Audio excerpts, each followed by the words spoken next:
इसी मिसाल की इंट्रोडक्शन मुझे दी गई, जो कि मैं ऐसा भी जानता था और जो कि मैंने इस 3 महीने के छोटे अरसे में खुद भी महसूस किया। क्या क्या आप सब ने, और आप सब जिसको कोई चूँकि कुछ मैं उस पर बहुत यकीन करता हूँ, अभी भी बहुत।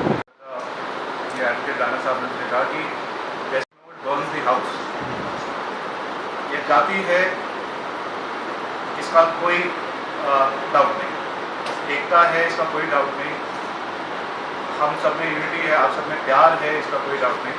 पर वो एक चिंगारी जो पूरे घर को जला सकती है, उसको कतई निगलेक्ट नहीं किया। और उसी के मद्देनज़र मुझे लगा कि वो पीस कमेटी जिसका जिक्र मुझे बताया गया था, और ये भी कहा गया था कि इधर शायद कोई जरूरत नहीं पड़े, बट मेरे ख्याल से ये आज मीटिंग पहाड़ी इसी बिल का क्या होगा क्या नहीं होगा, कोई सेलिब्रेट करेगा, कोई प्रोटेस्ट करेगा, इस बिल के चलते क्या हालात बन रहे हैं और आगे क्या बनेंगे, उन्हें कैसे देखते हैं और उसके बारे में क्या करना चाहिए। पहले मैं ये बता दूं कि हमने सिर्फ जो शहर के आप सब मोजिस शख्सियात थे, सिविल सोसाइटी थी, उसको बुलाया। ऐसे तो ज़िला बहुत बड़ा है, कोट, मेंढर, मंडी, सब इलाकों में और भी बड़े अजीम शख्स मौजूद हैं। के ऊपर मैं कुछ अपॉर्चुनिज्म प्ले करूँगा, जैसे कहते हैं ना कि कैसे मेंटेन करें, उस पर हम।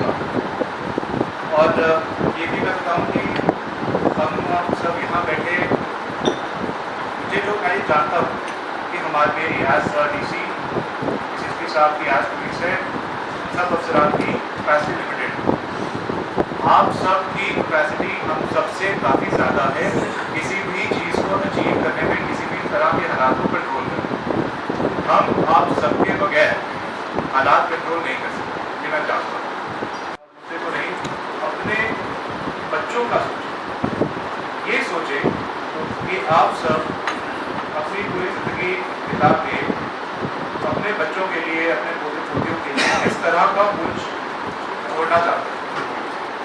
क्या हम उस तरीके का कुछ छोड़ना चाहते हैं जहाँ पे किसी भी कोई ना कोई तनाज़ा चलता रहे, पीठ पीछे बदलता रहे, और हर गली कोने में, हमसाए में, दो नेबर्स के बीच, दो गुआंढियों के बीच कोई ना कोई तनाज़ा रहे? क्या हम वो कुछ छोड़ना चाहते हैं, या हम वो मिसाल बरकरार रखना चाहते हैं कि कोई भी हिंदू, मुस्लिम, उधर पहाड़ी चांद से बिना किसी परेशानी के, बिना किसी फिक्र के सर उठा के चले, बेफिक्री से अपने बच्चों को बाहर गली में खेलने छोड़ दें, और उसे कोई इस तरह की फिक्र नहीं होती कि मेरे बच्चों को क्या हो गया। हम अपने बच्चों के लिए क्या सोचना चाहते हैं, उस चीज़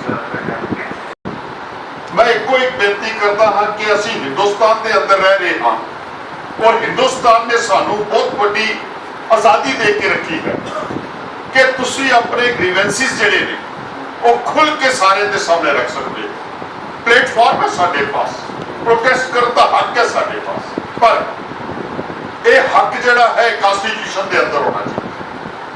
मैं नहीं समझता कि कोई व्यक्ति भी एंटी नेशनल अगर स्लोगन वो रेज करता है, या कोई भी व्यक्ति हो किसी भी धर्म का क्यों ना हो, वो इस किस्म की स्टेटमेंट देता है, इस किस्म की सोशल मीडिया के उत्ते कोई स्टेटमेंट चढ़ाता है जिसके नाल दूजे धर्मां के लोगों के सेंटीमेंट्स हट होते हैं। मैं कहता कि वो व्यक्ति जिहड़ा है वो एंटी सोशल एलिमेंट हो सकता है, वो एंटी नेशनल एलिमेंट हो सकता है। जो अपना हमारा जो मुसाइल जो फिरका है, उस पर उंगली नहीं उठाए, उनको किसी भी तरह से एंटी नेशनल डिक्लेयर नहीं करते, वो सबसे बड़ा गुनाह कर सकते हैं। और दूसरी बात जो उन्होंने कहा कि कुर्बानी देने के लिए आप सबने कुर्बानियाँ दी हैं, पहले भी आगे भी देते रहेंगे, और देश का नाम सबसे पहले हिंदू मुस्लिम बात। अब मैं और किसी तरह की बदअमनी नहीं होनी चाहिए। सबसे पहले अमन है, उसके बाद सारी तामीर और तरक्की है। अमन अमान गारत हो जाए तो कोई भी मुल्क, कोई भी इलाका, कोई भी समाज हरगिज़ तरक्की नहीं कर सकता। अब उसके लिए हम सब लोगों की जो जिम्मेदारियाँ हैं, जुमे और ईदैन के इज्तिमा से लेकर के हर महफिल और हर मजलिस के अंदर मैं समझता हूँ कि ये हमारी तो जिम्मेदारी है, और उस जिम्मेदारी को अल्लाह के फजल करम से हम निभाने की मकदूर बार कोशिश करते हैं। हो सकता है कि कोई यहाँ पे हुए हैं, अपनी बात हमने रखी है। और ये तकरीबन जो भी है हम सब के लिए एक बड़ी वो दुख का विषय है, क्योंकि पुंछ की ये बहुत पुरानी परंपरा है। यहाँ जब बड़े अमरनाथ की यात्रा पूरे देश भर से आती है तो पुंछ का एक स्वागत का, आदर और सत्कार का जो यहाँ से विश्वास और यहाँ से जो परिचय लेकर जाती है, वो पूरे देश भर में उसका जो है वो प्रचार करती है। और पुंछ का जैसा प्रधान जी ने कहा कि ये एक बहुत बड़ा भाईचारा रहा है, जहाँ हम सभी मिलकर बिना मतलब मिलत, चाहे वो जन्माष्टमी हो, ईद का त्यौहार हो, चाहे गुरु पूर्व हो, हम मिलकर मनाते हैं। और कहीं अगर किसी प्रकार से भी कोई छोटी मोटी घटना होती है तो वो पूरे समाज के ऊपर एक दाग जो है वो छोड़ के चला जाती है। हमें जैसे मोदी साहब ने कहा कि एक बार एसएसपी साहब से गुजारिश करूंगा, पुंछ के शहरियों ने आज नहीं, हमारे बुजुर्गों ने इस मुल्क के तिरंगा को ऊंचा रखने के लिए बगैर मजहब, मिल्लत, रंग और नस्ल यहाँ कुर्बानियां दी हैं। और आज भी तमाम मज़ाहिब के अंदर ऐसे लोग हैं जो वो उन लोगों की कुर्बानियों को कभी नहीं भूलेंगे। और आज भी आपने उस भाईचारा को, उस विरसा को कभी भी नुकसान नहीं पहुंचाने देंगे। इसके लिए हमेशा तमाम बरादरी के लोग पेश रहे। नहीं कर रहा है। मैं एसपी साहब को भी रिक्वेस्ट करता हूँ, मैं आपको भी रिक्वेस्ट करता हूँ कि डोंट स्पेयर एनीबॉडी। जो आदमी आप जस्टिफाइड बात करो, ठीक बात करो, ये बात हो सकती है, मैं काम कर सकता हूँ, ये नहीं हो सकती, नहीं कर सकता। सिर्फ और सिर्फ एक पर्टिकुलर नारा या एक स्लोगन की वजह से चर्चे कुछ चीज का दुख था, इसीलिए हमने ये मीटिंग बुलाई कि कम से कम दुख साझा करते हैं सबका। भाई हमारा पुंछ उससे बहुत बड़ा है। मैं पहला ऐसा ऑफिसर था जब ये चीज़ वायरल हुई, और मैंने पूरे हिंदुस्तान में एक मैसेज अपना वायरल किया कि मैसेज को ना देखें, वो तो हम देख लेंगे, अब तिरंगे को देखो कितने तिरंगे हैं। और पुंछ जो है, पुंछ का जो किरदार है वो उस नारे की तरफ से नहीं, तिरंगों की तरफ से देखो। ड्रोन इमेजेस मैंने वायरल की, मैंने वो नारे वायरल किए। मुझे किसी जुलूस की जस्टिफिकेशन नहीं देनी है, वो परमन था नहीं था, नेशनलिस्ट थे नहीं थे, या किस कॉज के लिए उनका कॉज सही है गलत है। लेकिन पुंछ की बात कर रहा हूँ कि भाई पुंछ में इस तरह के नारे नहीं होते हैं। पुंछ इन चीज़ों के लिए चर्चा में नहीं रहना चाहिए, पुंछ अच्छी चीज़ों के लिए चर्चा में रहना चाहिए। पुंछ से बहुत बड़ी विरासत है हम लोग को, और हिंदुस्तान में बैठा हुआ किसी इंसान की कोई औकात नहीं है कि यहाँ के पुंछियों के नेशनलिज्म के बारे में कोई उंगली उठाए या सवाल किसी को। कानूनी कार्रवाई ऐसी सख्त होगी, यहाँ की नस्लें याद रखेगी। ये मैं आज रिकॉर्ड पे बोल रहा हूँ, मुझे उसके लिए आप सबका दावत चाहिए। Thank you so much. इससे ज़्यादा बात नहीं मैं करूँगा, लेकिन मैं सिर्फ ये क्लियर करने के लिए, हमने ना आपकी सपोर्ट के लिए मीटिंग बुलाई थी और ना ही हमें कोई इम्कान था कि हालात खराब हो जाएंगे। हमने इसलिए कि पुंछ इससे बड़ा है, पुंछ छोटी चीज़ों के लिए हमें सर झुकाने की जरूरत नहीं है, हमारा सर सबको ऊंचा रहना चाहिए। इसकी जो मीटिंग कॉल की, इसको मैं कहता हूँ कि बड़ा मुस्बित कदम आपने उठाया, एक पॉजिटिव स्टेप उठाया। तो मैं कहता हूँ वही बात समझता हूँ कि जिसे हक डिजर्व, कहता हूँ वही बात समझता हूँ जिसे हक नहीं। ये सभी पुंछ के लोग बड़े सैकड़ों हैं। जैसे साहब कह रहे थे कि कुर्बानी के बाद यहाँ के पहाड़ी ने, यहाँ के गुजर ने, यहाँ के हिंदू ने, यहाँ के सिख ने मिलकर ये तलवार की तरह अपने बॉर्डर पर खड़े हैं। वहाँ कोई प्यार नहीं करते कि ये पहाड़ी है, ये गुजर है। वो ये देखते हैं कि पाकिस्तान का गोला आ रहा है, ये इन लोगों पर पड़ेगा। ना वो पहाड़ी देखता, ना वो गुजर देखता, ना हिंदू देखता, ना सिख देखता। ही नहीं था कोई। एक यंग आदमी आया हमारे पास एक बेहतरीन एसपी आया है, एसएसपी आया हुआ है, और इतनी बढ़िया रेवेन्यू ऑफिसर की यहाँ पर टीम है क्योंकि हम रोज काम करते हैं। ये कोई तारीफ वाली बात नहीं है। वो भाई इनके यहाँ आने का फायदा लो, डीसी के विजन का फायदा लो, डेवलपमेंट करो, अपने बच्चों के मुस्तकबिल की सोचो। ये कौन से इशू में हम फंस गए हैं?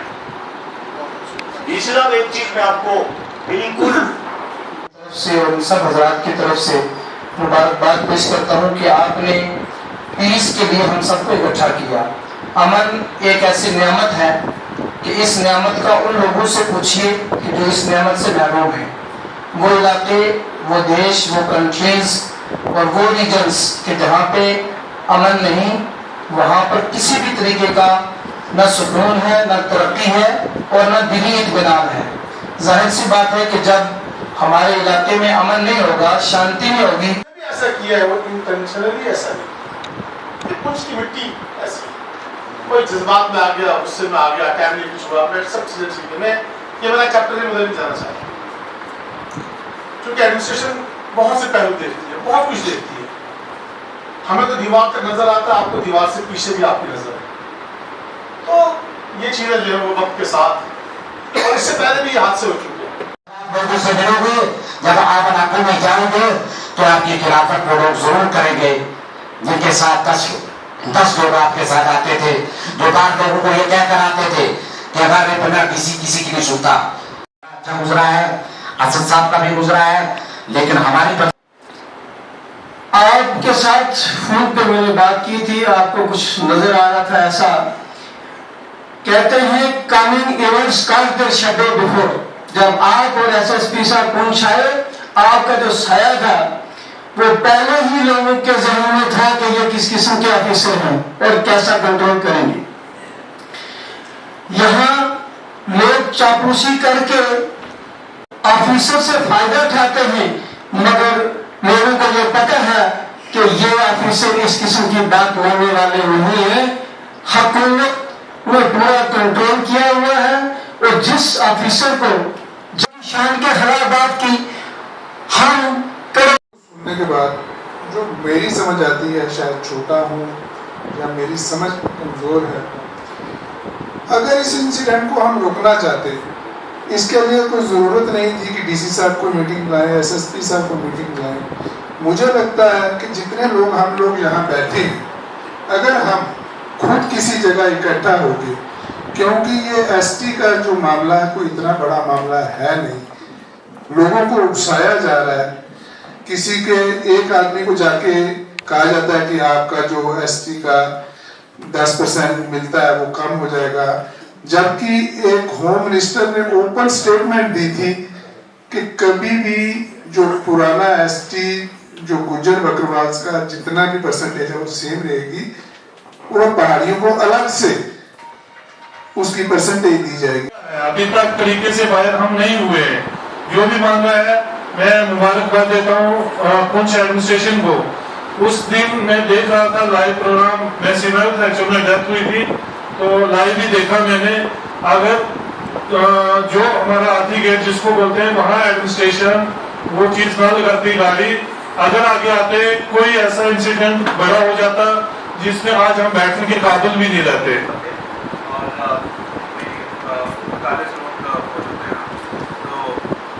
आप सबसे यही है, गुजारिश है कि जो सब अल्फाज आपने आज रखे हैं उस पर अमल भी करें और आने वाले वक्त में कोई भी किस्म की कोई साजिश हो, कोई ऐसे हालात बने तो इमीडिएटली, चाहे और कोई शख्स है जो मैं उससे तवक्कात नहीं रखूँगा, पर जो इस कॉल में अभी बैठे हैं आप सब, आप इसे तवक्कात रखूँगा कि आप खुद आगे आके पुंछ के वक्त की, पुंछ के चैनो मन की बात करें और अपने आसपास जो भी आपके मोहल्ले में, फिरके में यहाँ जवान लोग हैं उनको समझाएं और सही रास्ता दिखाएं, तभी हम ये एहतियाती कर पाएंगे। बहुत शुक्रिया। आप सबने शायद आए हुए आप आए, सबका थोड़ा आगे आ जाए सामने।